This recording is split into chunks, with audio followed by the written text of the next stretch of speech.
Bonsoir à tous. Comment allez-vous? Bien. Je suis heureux de vous voir ce soir. Et est-ce que vous voulez savoir comment est-ce que je vais ce soir? Voilà, je vais vous confier quelque chose. Cela fait maintenant 7 ans que je suis dans l'enseignement.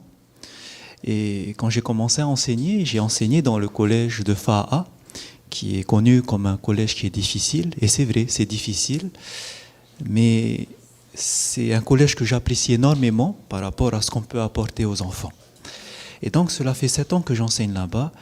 Et pour la première fois, pour cette 7e année, voilà que, pour des raisons familiales, j'ai demandé à avoir un emploi du temps compilé. Ce qui veut dire que, pour la première fois de ma carrière, le lundi, mardi, ce sont des journées full. C'est la première fois où je commence à 7 heures du matin et que j'enchaîne 7 heures de cours. Et après, on a une concertation d'1h30, donc ça fait 8h30 le lundi. Et le mardi, comme c'est compilé, pareil, de 7 heures du matin jusqu'à 15 heures du soir, non-stop. Et c'est la première fois, je n'ai jamais expérimenté ça en 7 ans. Et donc vous comprenez que pour cette rentrée-là et pour ce mardi, pour la première fois que j'enchaîne 2 jours entiers, je suis très épuisé. Donc voilà mon ressenti. Et j'aimerais que vous puissiez comprendre que, comme Ramona disait, nous ne sommes que des serviteurs et Jésus rajoutera, nous ne sommes que des serviteurs inutiles. Tout ça pour vous dire que nous ne sommes que des hommes. Et qu'en tant qu'hommes, nous avons des faiblesses et surtout de la faiblesse physique. Présentement ce soir, je n'ai jamais été aussi fatigué de ma carrière et j'aimerais vous demander, s'il vous plaît, pour les prochains mardis soirs, si vous pouvez prier pour moi le mardi, afin que Dieu m'aide à avoir la force nécessaire pour tenir jusqu'à la fin de la soirée. Donc je serai extrêmement reconnaissant de votre part si le mardi vous pourrez prier pour moi, car j'en ai beaucoup besoin. Voilà, je vous remercie d'avance. Et en tout cas, c'est malgré la fatigue, on sait que c'est dans la faiblesse, comme le dit l'apôtre Paul, que nous trouvons notre force. Parce qu'on sait qu'on ne peut pas faire les choses sans l'aide de Dieu, sans l'aide de l'Esprit Saint. Et c'est lorsqu'on est au plus bas qu'on sait qu'on a encore plus besoin de lui. Et donc, c'est ce que nous allons demander ce soir. Non seulement nous allons prier pour que le Saint-Esprit puisse ouvrir nos cœurs, mais aussi pour que ces anges puissent nous entourer ce soir, car la leçon que nous allons voir est une leçon qui est très très importante pour chacun de nous. Alors j'aimerais vous demander, si vous le pouvez, nous allons nous mettre à genoux et nous prosterner devant le trône de Dieu pour lui demander cette grâce.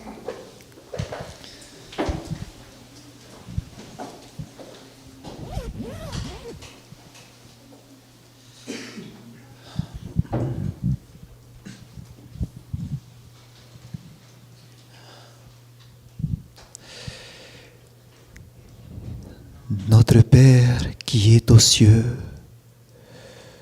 tu es le roi des rois, tu es le Seigneur des seigneurs, tu es le monarque des galaxies.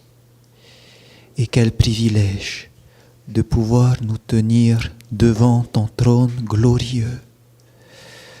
C'est prosterné devant toi et avec un cœur humilié que nous voulons te demander la plus grande de tes bénédictions, le Saint-Esprit.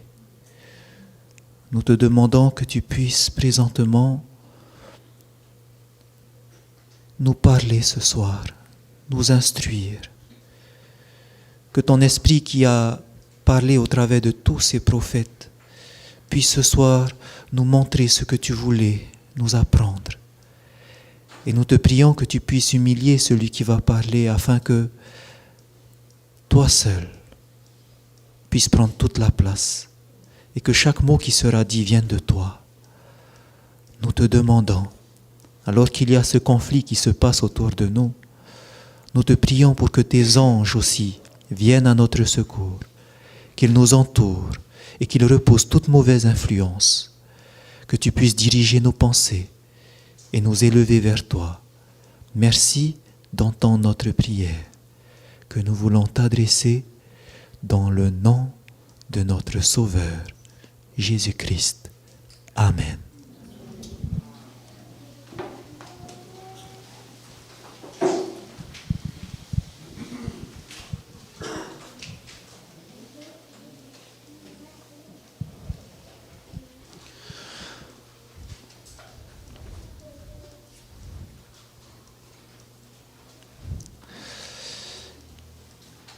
Lorsqu'on devient chrétien, lorsqu'on accepte Jésus-Christ, je pense comme toute personne qui a une relation personnelle avec quelqu'un, nous aimons savoir ce que cette personne fait quand je suis par exemple au travail. Je donne un exemple, quand je suis au travail, de temps en temps j'aime penser à ma femme qui est au bureau. Je pense à elle. Je pense à mon fils qui est à la garderie. Et si c'est vrai dans le domaine physique, il en est de même lorsqu'on aime celui qui nous a donné cette vie éternelle. Et on se pose aussi cette question, qu'est-ce que Jésus est en train de faire maintenant? N'êtes-vous pas déjà posé cette question? Aujourd'hui, si je devrais voir Jésus, celui qui est monté au ciel, qu'est-ce qu'il est en train de faire présentement? C'est ce que nous allons essayer de comprendre ce soir. Que fait Jésus maintenant? Le sous-titre de notre leçon s'intitule « Les services du sanctuaire ». Tout d'abord, pour commencer, j'aimerais que nous puissions prendre dans 1 Corinthiens au chapitre 10. 1 Corinthiens au chapitre 10. Pour introduire notre leçon, nous allons lire ce verset que nous avons déjà étudié. 1 Corinthiens au chapitre 10, nous lisons le verset 11.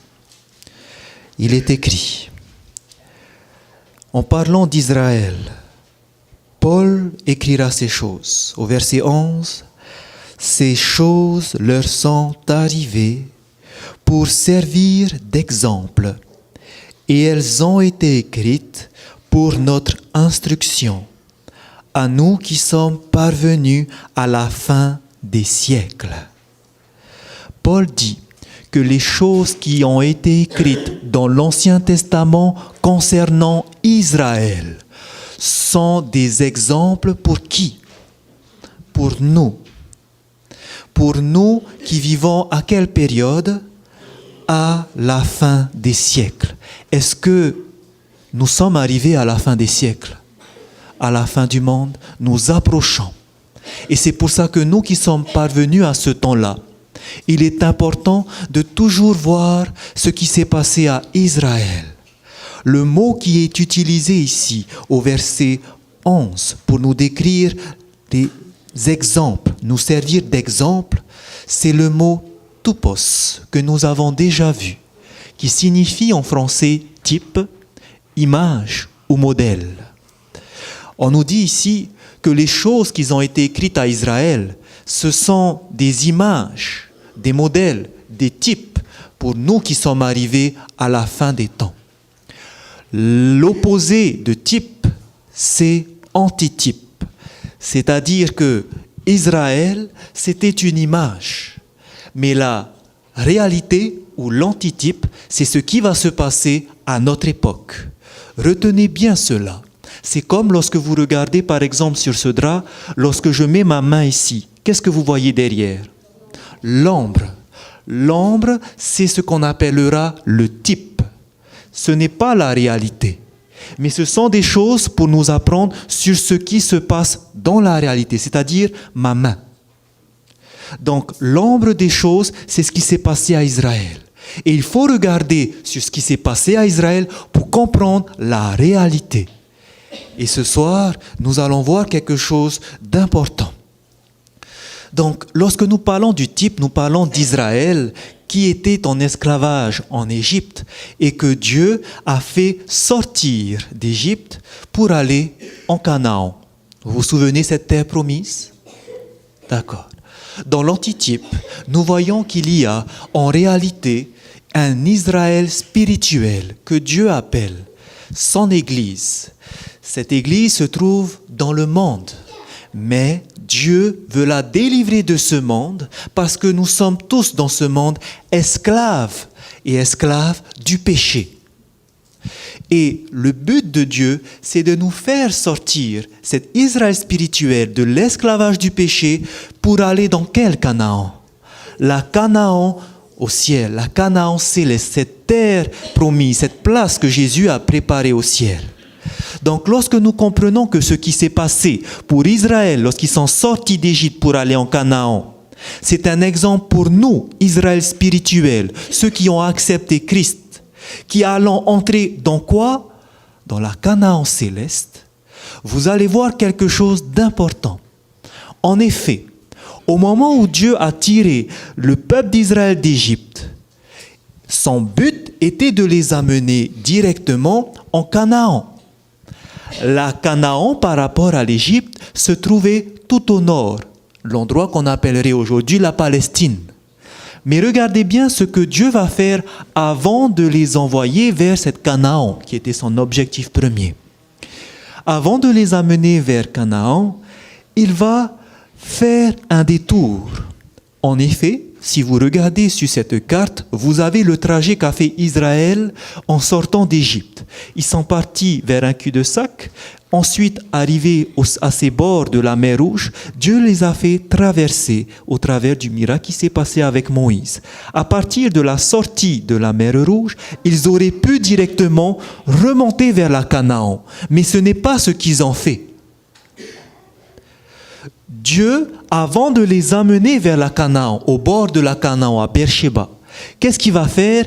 Il va les faire un détour.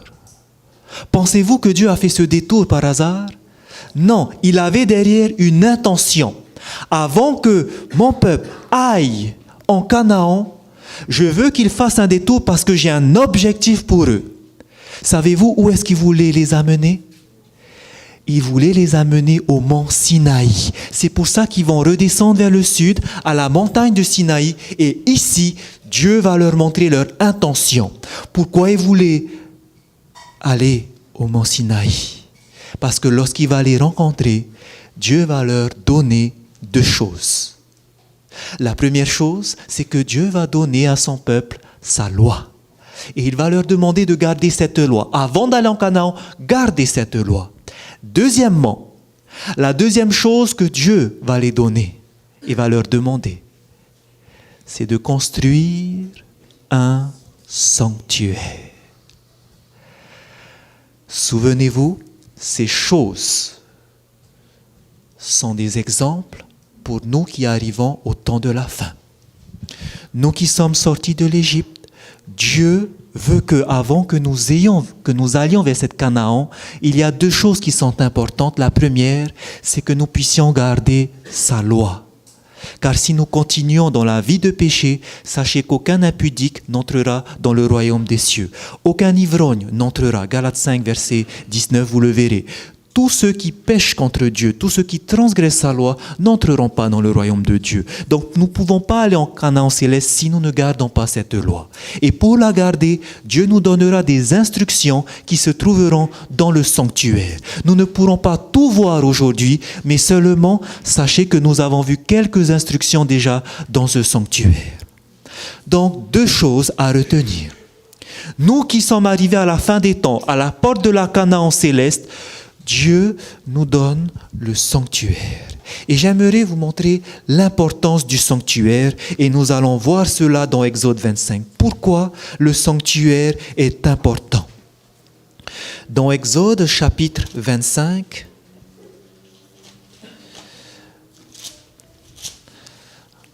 Exode chapitre 25. Aujourd'hui, nous n'allons pas nous attarder sur la loi, nous y reviendrons très bientôt, mais nous allons prendre cette deuxième chose que Dieu leur a dit, le sanctuaire. Et dans Exode chapitre 25, Dieu va dire à Moïse comment faire ce sanctuaire. Et j'aimerais que vous regardiez au verset 9, quelles sont les instructions que Dieu va donner avant qu'ils puissent commencer à faire le sanctuaire. Exode chapitre 25, verset 9, il est écrit « Vous ferez le tabernacle et tous ses ustensiles d'après le modèle que je vais te montrer. » Le tabernacle, c'est un autre nom pour sanctuaire. Quand Moïse devait faire le sanctuaire, il va faire selon son modèle ou selon le modèle de Dieu. Selon le modèle de Dieu. Et ce modèle, Dieu, on nous dit, va le montrer. Tu feras tout d'après le modèle que je vais te montrer. Ce qui veut dire que quand Dieu l'a montré le modèle, il y avait l'original, le modèle, et Moïse a donné les instructions pour faire selon cet original. Et la question est celle-ci. Puisqu'il y a l'original, et que finalement ce que les Israélites avaient était juste une copie, quel est le sanctuaire original? Je vous invite pour cela d'aller dans Hébreux chapitre 8. Ce sanctuaire, souvenez-vous, quand Dieu a donné, avant qu'ils entrent en Canaan, c'est une image pour nous qui sommes arrivés à la fin des temps. Pour nous qui sommes arrivés à la fin des temps, quelle est cette image du sanctuaire, par exemple? L'image du sanctuaire, c'était ce qu'ils avaient fabriqué. Et l'original, l'antitype, quel était l'antitype? Dans Hébreux, au chapitre 8, nous allons lire le verset 1 et 2. Hébreux, chapitre 8, versets 1 et 2. Il est écrit: le point capital de ce qui vient d'être dit, c'est que nous avons un tel souverain sacrificateur qui s'est assis à la droite du trône de la majesté divine dans les cieux, comme ministre du sanctuaire et du véritable tabernacle. Le véritable tabernacle, le véritable sanctuaire, continuons, qui a été dressé par qui? Par Moïse? Par le Seigneur et non par un homme. Quel était l'original que Moïse avait vu? C'était le sanctuaire qui a été dressé par qui? Par Dieu. Et remarquez, où est-ce qu'il se trouve ce sanctuaire? Le verset 1 nous dit, le point capital de ce qui vient d'être dit, c'est que nous avons un tel souverain sacrificateur. Tout à l'heure, vous verrez que ce souverain sacrificateur, c'est Jésus-Christ. Jésus-Christ qui s'est assis à la droite du trône de la majesté divine, où ça? Dans les cieux. Et dans les cieux, il était ministre du sanctuaire et du véritable tabernacle. Donc le véritable sanctuaire qui a été bâti par Dieu se trouve où? Dans le ciel. Voici l'original que Moïse a vu et qu'il a représenté une copie sur la terre. Ce qui veut dire que présentement, si vous regardez en haut dans le ciel, très éloigné peut-être, il y a un sanctuaire où Jésus lui-même se trouve, où il est en train d'exercer un ministère. Et sachez que ce tabernacle, ce n'est pas seulement Moïse qui l'a vu. Le disciple bien-aimé, Jean, dans le livre d'Apocalypse, l'a vu également. Nous allons prendre dans Apocalypse, au chapitre 11. Et nous allons lire Apocalypse chapitre 11, le verset 19. Pour certains, peut-être c'est quelque chose de nouveau. Vous n'avez jamais entendu parler qu'il y a un sanctuaire dans le ciel, mais vous allez voir que la parole de Dieu nous parle de ça. Parce que c'est un modèle, c'est l'original de ce qui a été fait sur terre. Et Dieu veut que lorsque nous arrivons à la fin des temps, nous comprenons ces choses. Apocalypse, chapitre 11, au verset 19. Regardez bien ce que Jean va dire. Il est écrit, « Et le temple de Dieu », où ça?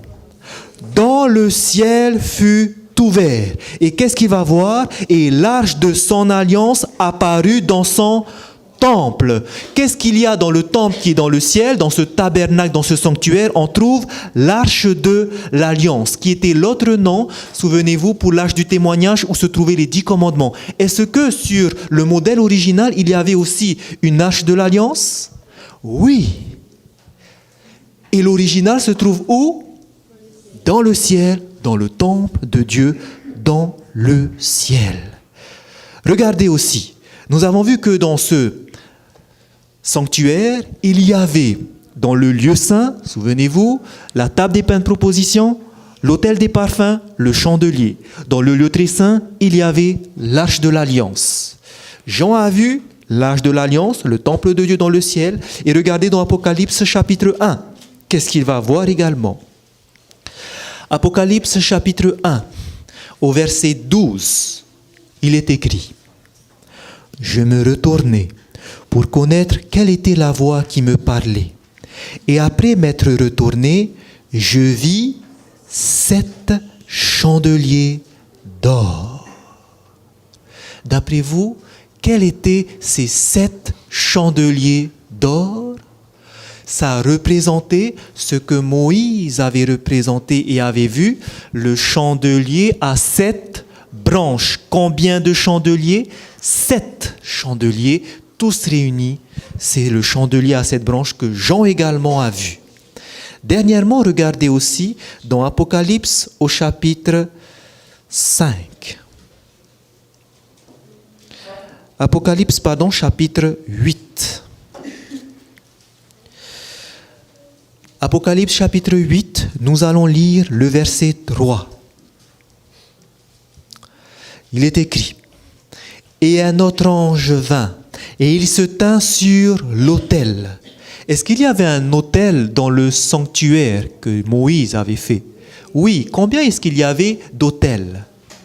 Il y avait 2 autels. Un autel qui se trouvait dans le parvis, qui était l'autel des sacrifices, et un deuxième autel qui se trouvait dans le tabernacle, qui était l'autel des parfums. Ici, Jean voit un autel. Quel est cet autel? Continuons. Et un autre ange vint et il se tint sur l'autel, ayant un encensoir d'or. Donc il y avait de l'encens.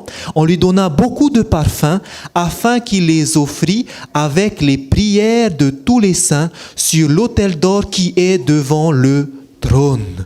On nous dit qu'il y a un encensoir, il y a de l'encens, et cet encens, c'est fait pour présenter à Dieu. Quel était cet autel où on offrait de l'encens sur l'autel? L'autel des parfums. Qu'est-ce que Jean a vu ici? Dans le ciel, il y avait aussi cet autel des parfums. Vous comprenez donc que l'original, celui sur lequel Moïse avait regardé, l'original, c'est au ciel. Jean a vu cela, ainsi que Moïse. Mais la question est celle-ci. Pourquoi c'est important, nous qui allons entrer dans la Canaan céleste, de comprendre ce qui se trouve dans ce sanctuaire, de tirer instruction de ce sanctuaire? Souvenez-vous ce que nous avons lu dans Psaume 77, verset 14. Selon les versions, c'est au verset 13. Nous avons vu que le début du verset nous disait « Ô Dieu, tes voies sont saintes ». Et lorsque nous avons étudié ce texte, nous avons vu que l'original étant écrit en hébreu, il y a différentes traductions. Et pour ce verset spécialement, il y a 2 traductions. Dans la Louis II, nous lisons « Ô Dieu, tes voies sont saintes ». Mais dans d'autres versions, la version Martin, nous lisons « Ô Dieu, ta voix est dans ton sanctuaire ». Et dans la version King James, qui est une version fiable en anglais, il est écrit « Thy way », c'est-à-dire ta voix, O God, is in the sanctuary. Ta voix, ô Dieu, se trouve dans le sanctuaire. Et nous avons vu que cette version était plus confortable, plus fiable. En effet, Dieu nous donne le sanctuaire avant que nous puissions entrer en Canaan céleste, parce qu'à l'intérieur du sanctuaire, nous avons quoi? Dieu nous révèle sa volonté. Et quelle est sa volonté? À Timothée 2,4, nous avons lu, ce que Dieu veut, c'est que tous soient sauvés et parviennent à la connaissance de la vérité ainsi qu'à la repentance. Dieu, dans le sanctuaire, nous montre comment être sauvés. Et nous avons vu cela. En effet, si nous projetons la croix à partir de la porte. Nous avons vu que la porte représente Jésus. Jésus a dit « Je suis la porte des brebis ». Lorsque nous projetons cette croix sur le sanctuaire, nous voyons que chaque endroits où il y a un mobilier représentent les endroits où Jésus a été meurtri. Parce que Dieu voulait pointer que ce sanctuaire allait appeler cette personne qui a été annoncée par les prophètes pendant plus de 4000 ans, Jésus-Christ. C'est l'essentiel dans le sanctuaire. Et si vous entendez quelqu'un prêcher, s'il n'y a pas Jésus-Christ, ou s'il essaie d'envoyer quelque chose sur un terrain, il faut être sauvé en gardant ça, mais qui ne parle pas de Jésus-Christ, sachez qu'il ne vient pas de Dieu. Parce que s'il vient de Dieu, il doit pointer toujours vers Jésus. Dieu nous montre sa volonté dans le sanctuaire. Et nous avons vu cela, qu'au travers des différents mobiliers, on nous parlait du plan du salut. Souvenez-vous que lorsque nous entrons dans le parvis, nous rencontrons Jésus-Christ, l'agneau de Dieu, qui était offert en sacrifice. Nous voyons comment, lorsque nous acceptons, nous passons par la repentance, et quand nous sommes convertis, parce que nous avons passé par la vraie repentance, nous passons par ce que Jésus a appelé le baptême. Et c'est ce que nous voyons au travers de la cuve des reins, cette eau dans laquelle on devait se laver, parce que si on ne va pas dans cette eau, on ne se lave pas, les sacrificateurs allaient mourir. Et de même, Jésus a dit, celui qui croira et qui sera baptisé sera sauvé, mais celui qui ne croira pas ne sera pas sauvé. Donc, il faut passer par l'eau du baptême, c'est ce que nous avons vu la première étape, nous sommes justifiés, sauvés. Et si nous avons l'opportunité de continuer à vivre, comprendre la parole de Dieu, Dieu va nous sanctifier au travers de 3 choses. Souvenez-vous, la table des pains de proposition que nous avons étudiée, qui représente l'étude de la parole de Dieu, de manger continuellement ce pain. Quand nous sommes sacrificateurs, souvenez-vous, nous avons été faits sacrificateurs lorsque nous avons été délivrés de nos péchés. Qu'est-ce que nous faisons? De même que les sacrificateurs mangeaient continuellement le pain. Nous devons continuellement manger la parole de Dieu, ce pain vivant. Nous devons également, de même que les sacrificateurs devaient continuellement mettre de l'encens sur l'autel de parfum, cela représente les prières des saints. Nous devons continuellement prier. Sans la prière, sans l'étude de la parole, nous ne pourrons pas grandir pour atteindre la stature parfaite de Jésus-Christ. Et nous avons vu que c'était important pas seulement d'étudier et de prier, mais également de témoigner, d'être la lumière du monde, de pouvoir utiliser les talents que Dieu nous a donnés pour son service, faire connaître Dieu au travers des dons qu'il nous a donnés. C'est la sanctification. Et c'est comme ça que nous faisons pour grandir. Mais nous avons vu que ce n'est pas terminé, parce qu'un jour viendra où nous allons voir Dieu, Jésus, revenir face à face. Et ce moment-là, lorsque nous le verrons face à face, cela s'appelle la glorification. C'est ce que nous avons étudié lors de la leçon numéro 13 dans la première série. Tout cela, c'est Jésus qui nous montre, c'est Dieu qui nous montre comment est-ce qu'il va sauver l'humanité. Vous comprenez alors que le sanctuaire est important. De voir le sanctuaire, de comprendre le sanctuaire avant d'aller en Canaan. Parce que beaucoup de personnes ne savent pas comment être sauvées. Qu'est-ce qu'il faut faire? Vous avez la réponse ici. Vous avez la réponse ici. D'accord? Autre chose. Ce qui est important de comprendre lorsque nous arrivons à ce point-là, c'est de savoir que non seulement il y avait des mobiliers. Il y avait des mobiliers qui nous indiquaient le plan du salut.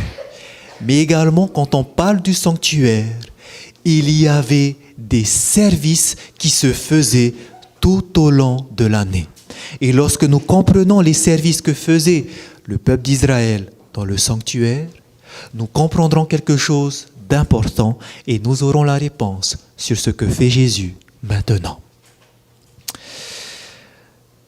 Voici les services qui se faisaient. Tout d'abord, je vous invite à aller dans Exode chapitre 29. Donc, nous avons vu que le sanctuaire est important car il nous pointe vers l'essentiel. Jésus-Christ, il nous montre comment être sauvé, comment grandir et qu'un jour nous verrons Jésus-Christ face à face. Maintenant, nous allons voir une autre partie du sanctuaire où on va nous parler des services qui se faisaient continuellement chaque année. Et nous allons voir le premier service. Je vous invite à prendre dans Exode chapitre 29. Et dans Exode chapitre 29, nous allons lire le verset 38 et 39. Voici le premier service qui se faisait. Au moment où on commençait Le premier service qui se faisait dans la journée, quand le sanctuaire commençait ses services, le premier service était celui-ci. Exode 29, verset 38, il est écrit « Voici ce que tu offriras sur l'autel. 2 agneaux d'1 an, chaque jour à perpétuité. » D'après vous, de quel autel on parle ici? L'autel des parfums ou l'autel des sacrifices? L'autel des sacrifices, car ce sont des agneaux qu'on va offrir. Donc on est dans le parvis. Okay? Donc sur l'autel de sacrifice, chaque jour devrait être offert 2 agneaux d'1 an. Verset 39, tu offriras l'un des agneaux le matin et l'autre agneau entre les 2 soirs. Donc quand commencer le service du sanctuaire, on ouvrait le service du sanctuaire en prenant un agneau d'1 an et en le sacrifiant et en le mettant sur l'autel des sacrifices qui se trouve dans le parvis. On inaugurait avec ça et on fermait le service par le même service avec le 2e agneau. Matin-soir, il y avait un agneau qui était offert le matin et le soir. Ce service qui se faisait dans le parvis s'appelait le service quotidien. C'était le premier service. Nous allons voir également qu'il y avait un 2e service. En effet, souvenez-vous, quel était le but du sanctuaire? Les personnes venaient au sanctuaire, le peuple d'Israël venait au sanctuaire, toujours accompagné d'un animal. Et le but, c'était de faire quoi? Ils allaient parce qu'ils se sentaient coupables, ou parfois c'était parce qu'ils étaient contents, ils vont donner une action de grâce, mais quand ils vont venir, la plupart, ils venaient avec un animal pour l'offrir en sacrifice. Parce que nous avons vu que pour expier le péché, pour que nous puissions être pardonnés, il n'y aura pas de pardon s'il n'y a pas d'effusion du sang. Nous avons déjà vu cela. Donc, ils apportaient un animal parce qu'il fallait que le sang coule pour qu'il puisse être pardonné. Vous vous souvenez comment est-ce qu'ils faisaient? Vous allez lire cela dans Lévitique chapitre 4, 5, 6 et 7. Je vais résumer ce qui se passe. Quand quelqu'un péchait, voici ce qu'il faisait. Il prenait un animal. Cet animal, il posait ses mains dessus. Et en posant ses mains dessus, c'est comme si celui qui était coupable transférait le péché sur l'animal. Et une fois que le péché a été transféré sur l'animal, symboliquement, celui qui avait péché n'était plus coupable de son péché. Maintenant, qui est coupable? L'agneau ou l'animal qui n'avait rien fait. Et maintenant, cet animal innocent, il devait prendre le couteau, celui qui maintenant était juste, et il devait égorger l'animal et le sang se répandait. Mais ce n'était pas terminé. Qu'est-ce qu'il devait faire ensuite? Vous allez lire dans Lévitique 4 jusqu'à Lévitique chapitre 7, qu'on devait prendre le sang de l'animal et ensuite, on devait l'amener dans le lieu saint. Et ça, c'était le sacrificateur qui s'en chargeait. Il apportait son animal, le sacrifiait, et le sacrificateur prenait le sang pour l'amener dans le lieu saint. Et arrivé dans le lieu saint, il devait prendre le sang et l'asperger sur l'autel des parfums. Il y avait des cornes dessus. Sur chaque corne, il devait le répandre. Dans d'autres cas, si les personnes n'étaient pas aisées ou assez riches pour avoir des animaux, pour payer un animal, ils venaient avec des animaux qui coûtaient pas cher, des petits animaux, des tourterelles, des pigeons.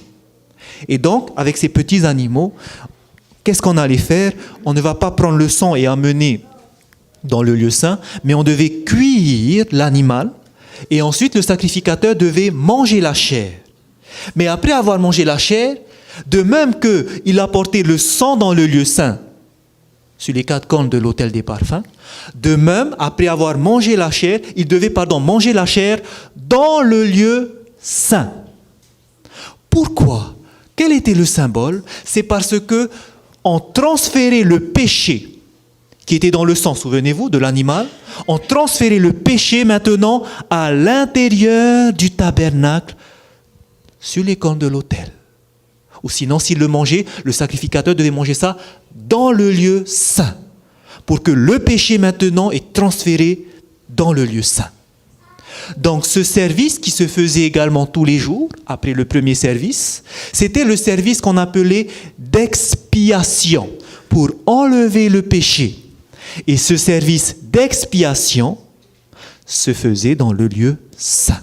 Se terminait dans le lieu saint, pardon. Donc c'était le deuxième service. Cela se faisait pendant toute l'année. Chaque jour, les péchés du peuple étaient emmenés dans le lieu saint. Et finalement, le tabernacle couvrait les péchés du peuple. Mais voilà, qu'une fois par an, il y avait le troisième service qui se mettait en place. Et ce troisième service, nous le trouvons dans Lévitique chapitre 16. Donc regardons bien à ces exemples, à ces choses qui nous sont données en exemple, car nous allons voir qu'ils vont nous aider à comprendre des choses importantes pour nous qui vivons au temps de la fin. Pour l'instant, nous regarderons seulement au modèle, à l'image, à l'ombre. Mais nous allons bientôt comprendre la réalité. Donc nous allons voir dans Lévitique chapitre 16 le troisième service. Regardez dans Lévitique chapitre 16 qui devait faire ce service. Au verset 2, on nous dit « L'Éternel dit à Moïse, parle à ton frère Aaron, afin qu'il n'entre pas en tout temps dans le sanctuaire au-dedans du voile, devant le propitiatoire qui est sur l'arche, de peur qu'il ne meure, car j'apparaîtrai dans la nuée sur le propitiatoire. » Dieu dit à Moïse de parler à Aaron. Qui était Aaron? Il était le grand sacrificateur de l'époque. Et Dieu a dit à Moïse, dis à ton frère Aaron de ne pas entrer en tout temps au-dedans du voile, là où il y a l'arche, le propitiatoire. C'est quel lieu où il y avait le propitiatoire? Le propitiatoire, souvenez-vous, c'était le nom du couvercle de l'arche de l'Alliance. C'était dans quel lieu ça? Dans le lieu très saint. Donc il disait à Aaron, le grand sacrificateur, n'entre pas tout le temps dans le lieu très saint. Mais il pourra entrer une seule fois par an. Quand ça? Lors de ce service. Regardez qu'est-ce qu'il va faire pour ce service dans Lévitique, toujours au chapitre 16, au verset 7. Il est écrit, « Il prendra les 2 boucs et il les placera devant l'Éternel à l'entrée de la tente d'assignation. » Donc il va prendre 2 boucs. Au verset 8, Aaron jettera le sort sur les 2 boucs, un sort pour l'Éternel et un sort pour Azazel. Continuons. Aaron fera approcher le bouc sur lequel est tombé le sort pour l'Éternel et il l'offrira en sacrifice d'expiation. Et le bouc sur lequel est tombé le sort pour Azazel sera placé vivant devant l'Éternel afin qu'il serve à faire l'expiation et qu'il soit lâché dans le désert pour Azazel. Lors de ce service, le grand sacrificateur devait prendre 2 boucs. Un bouc où le sort aura été jeté qui sera pour l'Éternel, un deuxième bouc qui sera pour Azazel. Le bouc pour l'Éternel, c'est un bouc qu'on va tuer, qu'on va sacrifier, qui va faire l'expiation. Le deuxième bouc pour Azazel devrait être vivant. Ok? Il est vivant le deuxième. Et regardez qu'est-ce qu'ils vont faire dans ce service au verset 15. Il égorgera le bouc expiatoire pour le peuple. Le bouc expiatoire, celui qu'on va sacrifier, c'était le bouc pour l'Éternel. Et il emportera le sang. Regardez bien où est-ce qu'il va mettre le sang maintenant. Au-delà du voile, derrière le voile qui séparait le lieu saint du lieu très saint. Il fera avec ce sang, comme il l'a fait avec le sang du taureau, il en fera l'aspersion où? Où est-ce qu'il va asperger ce sang? Sur le propitiatoire et devant le propitiatoire. C'est-à-dire sur le couvercle de l'arche de l'Alliance et devant. C'est là qu'il devait faire l'aspersion. Souvenez-vous, dans le deuxième service, expiation, où est-ce qu'on mettait le sang? Le péché était mis sur les cornes de l'autel des parfums. Maintenant, dans le troisième service, une fois par an, ça se faisait dans le lieu très saint et on met le sang sur le propitiatoire. Verset 16, regardez bien. C'est quoi ce service? C'est ainsi qu'il fera l'expiation. Pourquoi?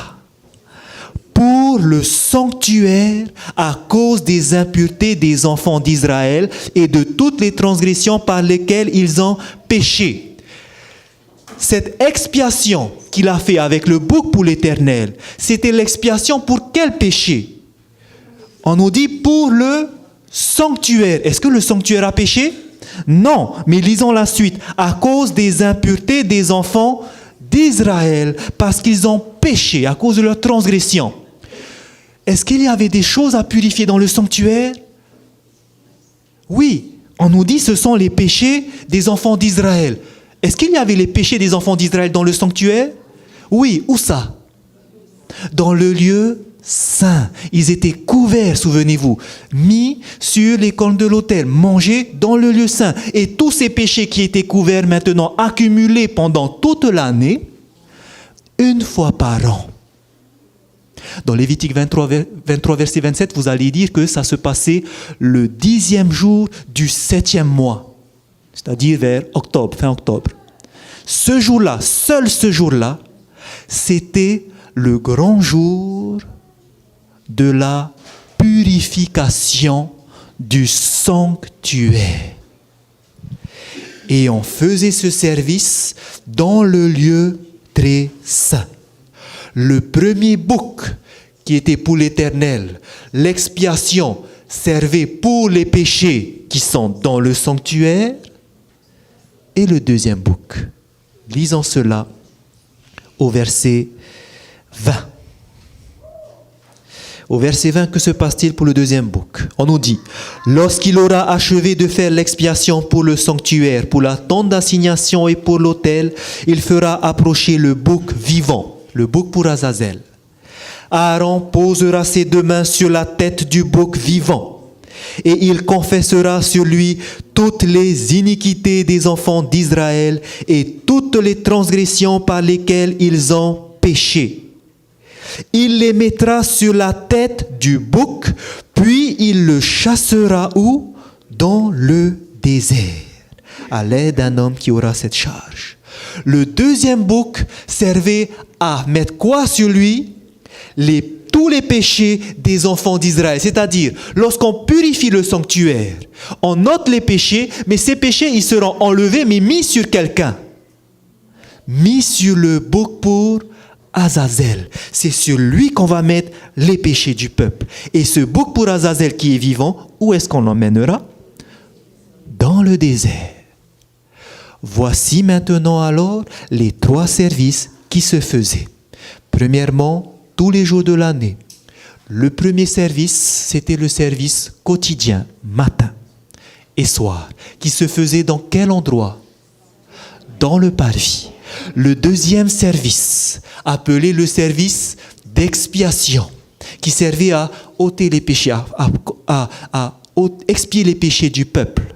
Chaque jour, quand il venait, se passait où? Il se terminait dans le lieu saint.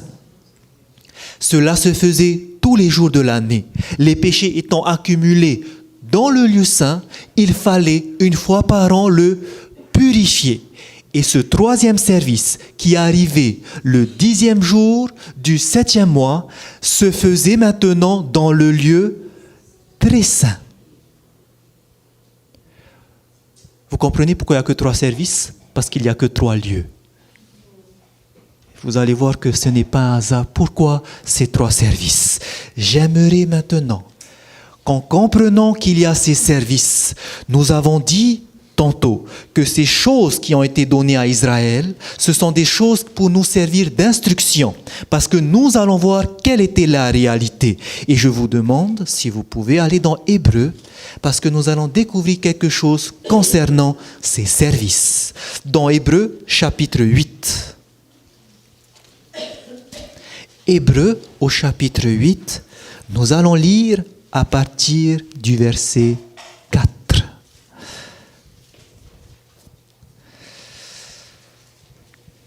Hébreux, chapitre 8, au verset 4. Nous lisons. S'il était sur la terre, il ne serait pas même sacrificateur, puisque là sont ceux qui présentent les offrandes selon la loi. Donc on nous dit que sur la terre, il y avait des sacrificateurs qui étaient les Lévites, qui offraient des offrandes selon la loi. Et on nous dit ces personnes, verset 5, lesquelles célèbrent un culte. Quand on parle du culte, ce sont les services qu'ils faisaient. Les services qu'ils faisaient, regardez ce qu'on nous dit, un culte qui était image et ombre des choses célestes. Selon que Moïse en fut divinement averti lorsqu'il allait construire le tabernacle, et soin lui fut-il dit de faire tout d'après le modèle qui t'a été montré sur la montagne. On nous dit donc que ce que faisaient les sacrificateurs dans le sanctuaire sur terre, c'était des images, c'était des ombres, des choses qui se passent où? Au ciel. Et c'est là que nous allons essayer de comprendre. Puisque la réalité se trouve en haut, quelle est cette réalité dont nous avons besoin d'être instruits, nous qui sommes arrivés au temps de la fin?